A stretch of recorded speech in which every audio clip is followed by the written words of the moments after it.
శ్రీ గురుభ్యో నమః. శ్రీమాత్రే నమః. ఖగోళంలో సంచరిస్తూ ఉండేటటువంటి గ్రహాలు మనకి 9గా గుర్తించబడ్డాయి. 9ని మనము ఎక్కువగా జ్యోతిష శాస్త్రంలో పరిగణనలోనికి తీసుకుంటాం. ఇంకా యురేనస్, నెప్ట్యూను, ప్లూటో ఇవి కూడా ఉన్నాయి. కానీ మన పరాశర గ్రంథాన్ని అనుసరించి ముఖ్యంగా 9 గ్రహాలనే పరిగణనలోనికి తీసుకొని ఈ శాస్త్రం చెప్పబడడం జరిగింది. దీనికి ఆద్యులు పరాశరుల వారే అవ్వడము, వారి ముఖతః వచ్చినటువంటి ఈ గ్రంథము పరాశర గ్రంథంగా చాలా చాలా ప్రాచుర్యం పొంది మానవాళికి బహువిధాల దారి చూపుచు నీరాజనాలు అందుకుంటుంది. 9 గ్రహాలలో మనకి ముఖ్యంగా ఏమేమి ఉంటాయి అంటే, రవి ఉంటాడు, గ్రహాలకి రాజు. చంద్రుడు ఉంటాడు, కుజ, బుధ, గురు, శుక్ర, శని, రాహు, కేతు 9 గ్రహాలుగా అభివర్ణిస్తారు. అయితే రాహుకేతువులు ఎప్పుడూ వక్రించే నడుస్తూ ఉన్న కారణం చేత అవి రెండు ఎప్పుడూ వక్ర గ్రహాలే. వాటికి ప్రత్యేకంగా వక్రం ఉండదు. వాటి యొక్క గమనమే వక్రం కాబట్టి అవే వాటికి వక్ర గ్రహాల కింద లెక్క. పైగా అవి ఛాయాగ్రహాలు. ఏ రాశి అనుసరించి ఉంటాయో, ఏ నక్షత్రాన్ని ఆధారంగా చేసుకొని నడుస్తూ ఉంటాయో ఆ అధిపతుల ఫలితాలు ఎక్కువగా ఇస్తూ ఉంటాయి. అలాగే రవిచంద్రుల యొక్క గమనానికి ఎప్పుడూ ముందుకే తప్ప వారికి వెనక చూపు లేదు. కాబట్టి ఈ 4 గ్రహాలని గనక మనము ఈ 9 గ్రహాల నుంచి మినహాయింపు చేసుకున్నట్టయితే మిగతా 5 గ్రహాల యొక్క స్థితి కూడా, అంటే కుజుడు గాని, బుధుడు గాని, శుక్రాచార్యుల వారు గాని, గురువు గాని, శని గారు గాని, ఈ 5 గ్రహాలకి వక్రగమనం ఉంటూ ఉంటుంది. పండితులు గణన చేసి ఈ గ్రహగోళంలో ఏ విధంగా ఈ గ్రహాలు వెనక డిగ్రీలకి వెళ్తాయి, అంటే వక్రగతి చెందుతాయి అనేది పరిగణన చేసి మనకి పంచాంగంలో తెలియచేస్తారు. దానిని ఆధారం చేసుకొని మేము ఆ ఫలితాలను తెలియచెప్తూ ఉంటాము. ఇప్పుడు గ్రహగోళంలో శని గారి యొక్క స్థితికి వక్రత వచ్చి ఉన్నది. కాబట్టి ఇప్పుడు శనిగ్రహం వక్రించింది అని చెప్పి తెలియచెప్పుకోవడం అనేది జరుగుతోంది. ఇది ఎప్పటి నుంచి ఎప్పటి వరకు జరిగింది అంటే, శని గారి యొక్క సంచారము మీనరాశిలో జరుగుతూ ఉంది. ఇప్పుడు జూలై నెల 26వ తేదీ నుంచి ఈ శనిగ్రహం వక్రించి ఉన్నది. అది ఎన్ని డిగ్రీల దగ్గర వక్రించింది అంటే 20 డిగ్రీల 36 నిమిషాలు. చిన్నగా అదే రాశిలో వెనక్కి వచ్చి ఉత్తరాభాద్ర 4వ పాదం అంటే 13 డిగ్రీల 51 నిమిషం ఇక్కడ వరకు వక్రించి దాని తదుపరి మళ్ళీ రుజుమార్గంలోకి వెళ్తుంది. అంటే శనిగారు ఎక్కడ వక్రించి ఉన్నారంటే, రేవతి నక్షత్రం 2వ పాదంలో వక్రించి ఉండి 2వ పాదం నుంచి మొదటి పాదము, మొదటి పాదం నుంచి ఉత్తరాభాద్ర 4వ పాదం, ఈ 3 డిగ్రీలలోనూ వక్రించినటువంటి నడకతో ఉంటారు. అయితే వారి దృష్టి మటుకు మారదు, దృష్టి మటుకు ముందరికే ఉంటుంది అని చెప్పి తెలియజేస్తున్నాను. అంటే సుమారుగా 6 డిగ్రీల 46 నిమిషాల దగ్గర వారు వక్రించారనమాట. అన్ని నిమిషాలు, అన్ని డిగ్రీలు వక్రించి ఉన్నారనమాట. అయితే ఈ వక్రత వల్ల ఏమి జరుగుతుంది అంటే, చాలా వరకు ఇబ్బందికరమైన ఫలితాలే జరుగుతాయి. శుభగ్రహాలు వక్రిస్తే చాలా మంచిది. గురువు గారు కానీ, శుక్రాచార్యుల వారు కానీ వక్రిస్తే చాలా చాలా మంచిది. కానీ ఈ అశుభ గ్రహాలు అని చెప్తాం. అంటే నైసర్గిక గ్రహాలలో అశుభ గ్రహాలు ఏమేమిటి అంటే, కుజుడు కానీ, ఒంటరిగా ఉన్నటువంటి బుధుడైనా, లేకపోతే శుభగ్రహాలతో కలవకుండా మిగతా గ్రహాలతో కలిసినటువంటి బుధుడైనా, కుజుడైనా వక్రించి ఉన్నట్లయితే చాలా వరకు ఇబ్బందులకు దారితీస్తాయి. అవి ముఖ్యంగా ప్రకృతి వైపరీత్యాలకి దారితీస్తాయి అని చెప్పి తెలియచెప్తూ, ఈ మీనరాశిలో శనిగారి యొక్క వక్రగతి ఏ విధంగా ఉంటుంది, ద్వాదశ రాశుల మీద అనేటటువంటి ముఖ్యమైన అంశాలు ఇప్పుడు మనం తెలియచెప్పుకుందాము. అయితే శనిగారి యొక్క స్థితి వక్రించి అదే రాశిలో ఉండి 13 డిగ్రీల 51 నిమిషం వరకు వచ్చి మళ్ళీ 13 డిగ్రీల 52 నిమిషాల దగ్గర నుంచి మళ్ళీ రుజుమార్గంలో సంచరిస్తూ ఉన్నారు వారు. ఇది గమనించాలి.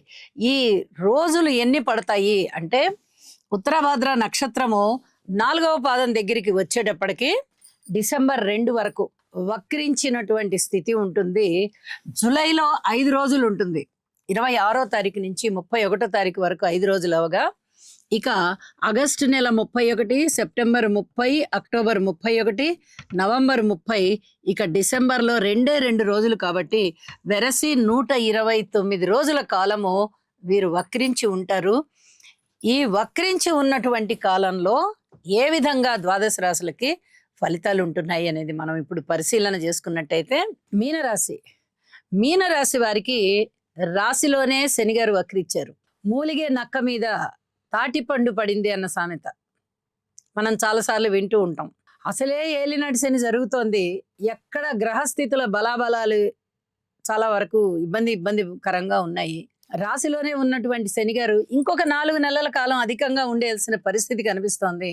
మూలిగే నక్క అసలే అది మూలుగుతోంది, ఏదో అనారోగ్యంతోనో లేకపోతే ఏదాంతోనో.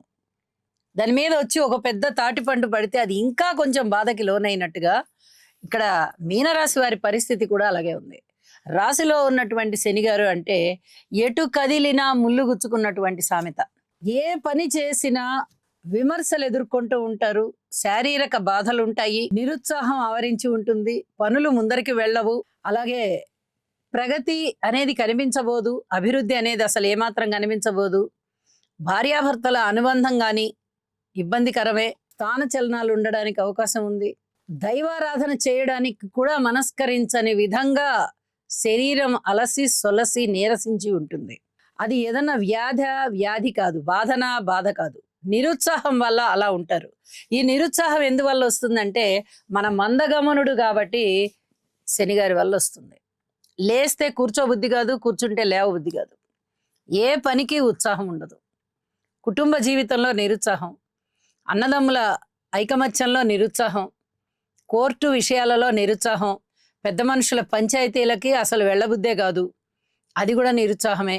మాతృవర్గ రీత్యా అంతంత మాత్రంగా ఉంటుంది, పితృవర్గ రీత్యా అంతంత మాత్రంగా ఉంటుంది. ఇక ఉద్యోగ జీవితంలో పూర్తి అలసత్వం, ఉద్యోగం మారాల్సిన పరిస్థితి కూడా కనిపిస్తూ ఉంటుంది. ఏదైనా లాభాలు కనిపిస్తున్నాయా అంటే అంతంత మాత్రపు లాభాలే. ఇవన్నీ కూడా నిరాశ నిస్పృహలకి దారితీసి ఉన్నాయి కాబట్టి మీరు మనస్సుని బలోపేతం చేసుకోండి. ఇది చాలా చాలా చెప్పదగ్గ సూచన.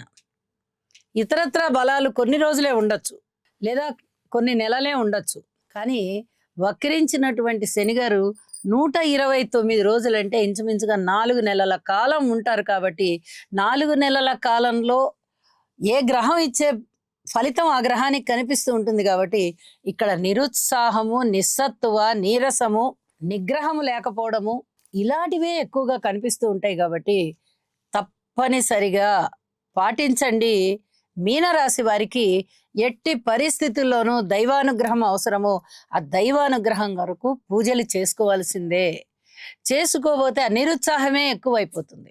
అన్ని విషయాలలోనూ ఒకటి కాదు, సంతానము, రుణ బాధలు, భార్యాభర్తల అనుబంధం, దూర ప్రాంత ప్రయాణాలు, మాతృవర్గరీత్యా, పితృవర్గరీత్యా, విద్యార్థులైనా, ఉద్యోగస్తులైనా, శ్రామికులైనా, కర్షకులైనా, పండితులైనా, పామరులైనా, ఎవరికైనా కానీ ఈ బాధలే ఎక్కువగా కనిపిస్తూ ఉంటాయి. కాబట్టి తప్పనిసరిగా పరిహారాలకి వెళ్ళవలసిందిగా మరీ సూచన చేస్తూ ఉన్నాను. ఇక పరిహారాల విషయానికి వచ్చినట్టయితే శనిగారి యొక్క స్తోత్ర పారాయణాలు తప్పనిసరిగా పాటించండి. అన్ని రాసుల వారు పాటించాలి. స్తోత్రం పారాయణ చేయడం, నల్ల నువ్వులు దానం ఇవ్వడం, దీనికి కొలమానం అంటూ ఏం లేదు. మీరు కొన్ని ఇచ్చినా, మరిన్ని ఇచ్చినా, ఎన్ని ఇచ్చినా కానీ ఏం పర్వాలేదు. నల్ల నువ్వులు దానం ఇవ్వండి. అలాగే తోటకూర ఆవుకు పెట్టండి. నల్ల వస్త్రాలు ఎక్కువగా ధరించడానికి ప్రయత్నం చేయండి. దానము చేయడానికి కూడా ప్రయత్నం చేయండి. అలాగే ఈశ్వరారాధన చేయండి. శనిగారి స్తోత్రాలు పఠించాలి.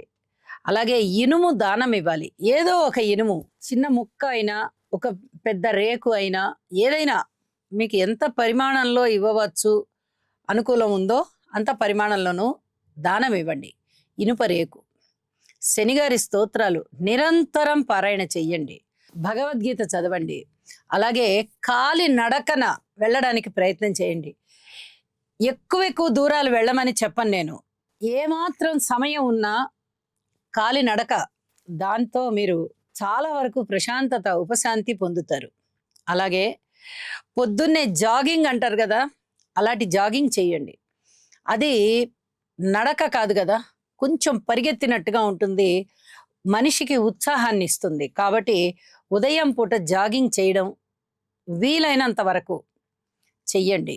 అలాగే ఈశ్వరారాధన చేసేటప్పుడు ప్రతిరోజు స్తోత్రాలు చదువుకోవడము, నెలకొకసారో 2 నెలలకొకసారో అభిషేకం, శివాభిషేకం చేయడం.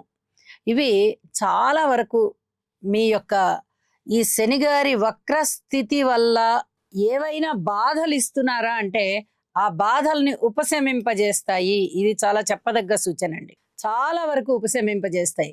ఇన్ని పరిహారాలు చెప్పున్నా, ఇన్ని పరిహారాలలో కనీసం ఒక 3 వంతుల పరిహారాలనైనా పాటించండి. ప్రశాంత జీవితంతో ఉంటారు అని చెప్పి తెలియజేస్తూ, సర్వే జనా సుఖినో భవంతు.